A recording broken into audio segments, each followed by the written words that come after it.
For centuries, spacers whispered about it. A ghost ship.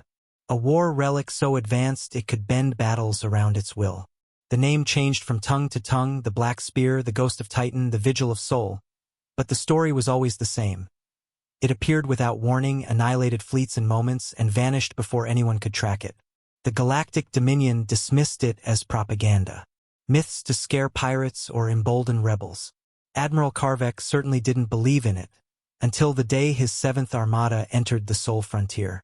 The Dominion had crushed a dozen human colonies already. Earth itself was still untouched, protected by treaties long eroded. But now, with the war going badly for humanity, the Dominion came to finish it. Karvek's fleet was a wall of firepower.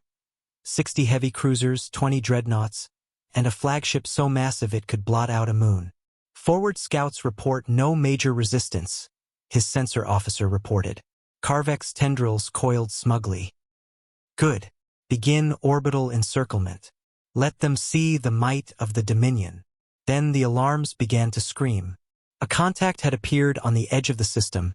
No FTL signature. No transponder. Just there. The sensor display fuzzed, then cleared to show a black silhouette sliding through the void. Its shape was unfamiliar. Long, narrow, with jagged armor plates like predatory scales. Identify, Karvek ordered. No match in our database, the officer said, voice tightening. Size class, smaller than a cruiser. Karvek's laugh was harsh. One corvette dares approach the 7th Armada?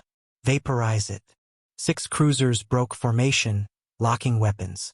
Their plasma lances lit the darkness, only for the target to twist aside in a blur of motion. No FTL. No teleport. Just speed. Then it fired. The ship's main weapon wasn't visible until it ignited. A spear of coherent particle energy so bright it turned the void white. One Dominion cruiser vanished, armor boiling away before it could scream over comms. Another's reactor detonated under the impact. The others scattered, firing wildly at an enemy they couldn't track. On Karvek's bridge, panic crept in. How is it doing that? The answer came from his old tactical officer, a grizzled veteran who had fought humans decades before. His voice was almost a whisper. Admiral, I think that's the Vigilance. Karvek frowned. The what? A ship built before the First Dominion War, the officer said. Human engineers called it a strike frigate. It was decades ahead of its time. Prototypes only. They said it was lost, buried in Saturn's rings to keep it out of enemy hands. His gaze flicked to the hollow of the black vessel, now tearing through another cruiser. Looks like the myth wasn't a myth. The Vigilance didn't fight like normal ships. It didn't trade broadsides or hold formation.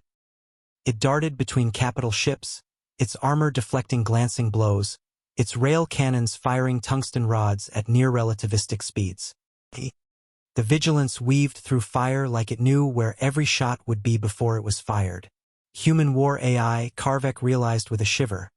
Not the polite, restrained systems the Dominion allowed, but a true Deathworlder machine built to win.